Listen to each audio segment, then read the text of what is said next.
Hi! Kamusta ka mo tanan? Ang ngalan ko si Adrian. Mastoryahanin naman kita parte sa pahamot.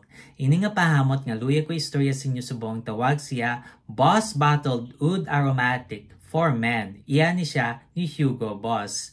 Panlalaki ni siya pero kung luyag mo siya suksukon, bahala ka pag gusto ka.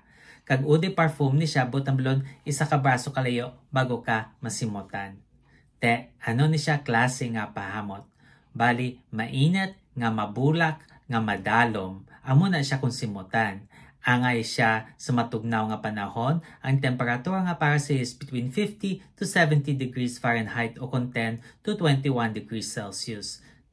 Anong iyang mga nota? For the top, we have orange blossom. Ang orange blossom, amo na dayon ang masimutan mo sa sini nga pahamot, no? Presko, kag puti na siya nga bulak.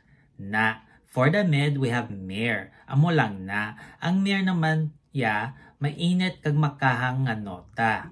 Kag for the base, we have agar wood o kun oud. Masimutan mo dayon ang oud sa sini nga pahamot. Amo na siyang gahatag sim pagkadalom nga dumi man ni nga kahoy kung simutan. Kabay pa nga namian ka mo sini nga pahamot. Kag kung may iban pa ka mong mga pahamot nga luyag istorya sa akon, ibilin lang sa comment section. Sa susunod naman, bye-bye!